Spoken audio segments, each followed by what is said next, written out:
YouTube. Fresh out work, man. But I'm off at 3 o'clock today, not late, man. But I want to talk about the longest standing beef of all times. The longest standing beef I've ever seen in the history of times. Seems like it. But 50 Cent and Rick Ross. I think the beef ain't never gonna end. One of them gonna have to pass away, God forbid me, but it's gonna happen one day. One of them gonna have to pass away for the other one to really just stop beefing. And I don't think it's gonna stop then. I think they're gonna still be beefing, just like 50 Cent did Irv Gotti when he passed away. But it just keep going. Every time something happens, I remember back in the Gap when 50 was getting him about being a correctional officer. Then it went from there to he went to that Pippin, I can't think of his name, but 50 Cent was acting like that pimp. And then, you know, he was doing the Officer Ricky thing. He did the Officer Ricky song. But it really stemmed from Rick Ross doing that that mafia music song that when he talking about him burning down his baby mama house, you know what I'm saying, she ain't asking for a cent. So that's where the beef really started from, because I remember 50 Cent saying he don't even know what happened. He was just sitting down and somebody just slapped him out of nowhere. So he said, if you want a problem, I'm gonna give you a problem. But the only thing about that is Ross is such a good rapper, it have kept him in the game, you know what I'm saying? Even with the correctional officer, but with all that other stuff you can bring up and talk about, he's such a good rapper, it always have helped him through the situation, you know what I'm saying? It really never hurted him, you know what I'm saying? Here we go again. 50 Cent was roasting him about him opening up for Bow Wow on the Millennium Tour, and he was like, how we ain't gonna talk about how Rick Ross opening up for Bow Wow on the Millennium Tour. And you know what? You know the cool thing about it, how much Bow Wow get discredited for what he did at the time. Man, at one time, Bow Wow was one of the biggest artists, especially kid artists of all time. He was such a big artist. He had hit after hit, and it's so funny that he had, you know, being such a star so young, he wasn't able to transition to people really respecting his flow, because he didn't really got no flow. A lot of people write from him, but he didn't ever get the transition of people really liking his career, because he had a hell of a career. But back to what I was saying, 50 Cent was getting on Rick Ross about opening for Bow Wow on the Millennium Tour.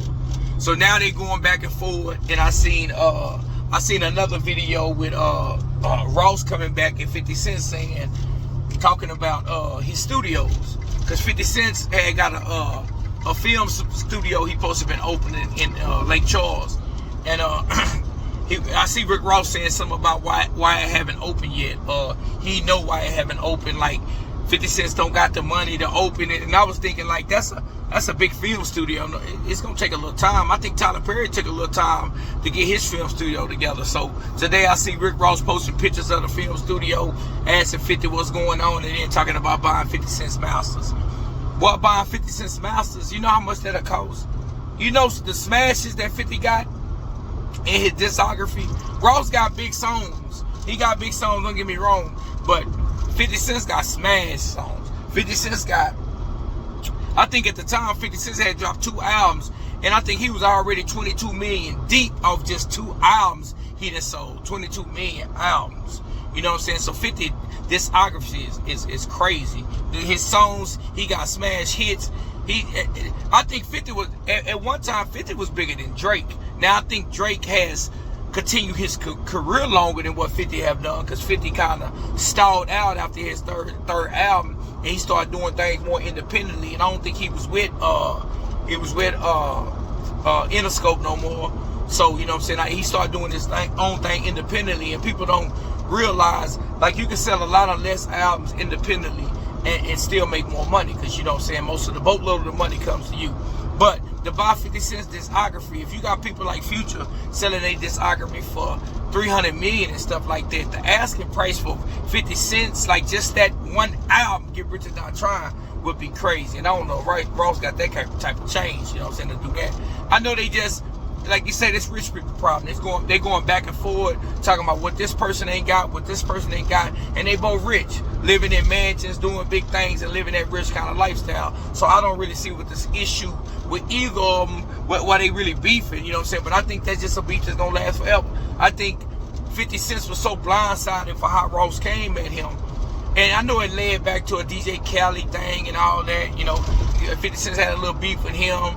And DJ Khaled hopped out of that real quick. You know what I'm saying? When 50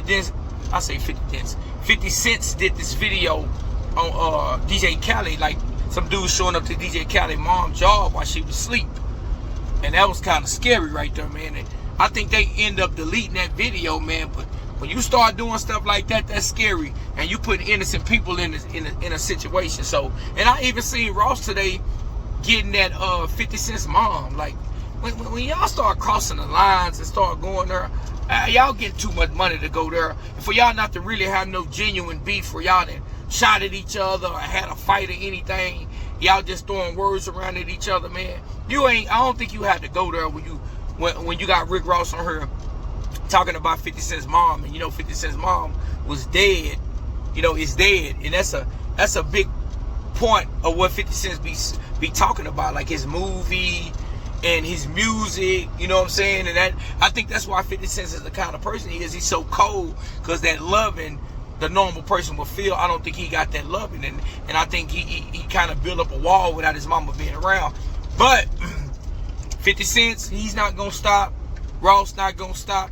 Any opportunity any one of them get to take a shot at the other one, they going to take a shot. And I mean, I don't know where it's going to go. I think they going to be, like I said earlier, they're going to be getting at each other till one of them is deceased and long gone. And I think they still not going to give it up. But talking about either one of them being broke don't even make no sense to me, because I know both of them got paper. You know what I'm saying? I know Ross getting money, and I know 50 been having money. You know what I'm saying? And I know 50 good. You can say what you want to say about 50, but 50 is a hustler. He going to always find a way. He going to always get a meal. He going to always get a deal. And how Ross living, it look like Ross going to really do the same thing. But it's still funny to see them boys going back and forth. And any opportunity, one of them is down. Because I remember at one time when I think Ross had some sieges, man, and they had some publications going around talking about he on the deathbed and stuff like that. And I see 50 post the Russian guy on Rocky saying if he dies, he dies. Like, 50 don't have no turn down. And I think if you dealing with 50, man, you got to be ready to go all in. He ain't going to let nothing down. He not going to give nothing up, and he not going to let you make it. That just ain't who he is. He going to keep coming at you. That dude he gonna really be at Ja Rule, but it seeming like this beef is kind of overriding Ja Rule beef, even though they had an altercation where 50 Cent got stabbed up, and him and Ja Rule had another fight in the club. But it seemed like this situation is getting to the point where he has more energy for Ross, because he kind of took apart Ja Rule. You know what I'm saying? To the point where Ja Rule not is Ja Rule that he was at the time before he started beefing with 50 Cent. But as far as the music wise, with Ross keep making good music. He don't sell records like 50, but his music and his albums, they be good albums to me, everyone I listen to. You know, that's one thing about Ross. He make that good player music. And you know, 50 one of my favorite artists early when he was making music too. So, but will the beef ever ends? We will never know. You know what I'm saying? I guess just when you got beef and you got smoke with somebody, I think you just keep the smoke forever. And I don't think you're going to ever let that smoke go. You just going to hold on. You're going to always take a shot at each other when one is up and one is down, where you can get one off at the other one. And that's just how it's going to be. And I think it's going to be like that forever. And both of them boys got money. So, man, we speaking about rich people problems. So, but tell me how y'all feel about 50 Cent. He is the biggest troll of all times. And tell me how you feel about Rick Ross. Rick Ross come for some jokes. He come back too. He be funny with his too. You know what I'm saying? So tell me how y'all feel about it. It's never gonna end, man. It's gonna be to the end of time, man. But like, comment, subscribe on my video. That's just my opinion, how I feel about it. I think they was both great. I think 50 was more of a greater artist at the beginning. I think he'd ventured off to doing other things. Ross do other things, but Ross always give you that type of music that you gonna cut for. You gonna be able to roll to, man. But I'm out, man. Like, comment, subscribe on my video. Y'all have a wonderful day.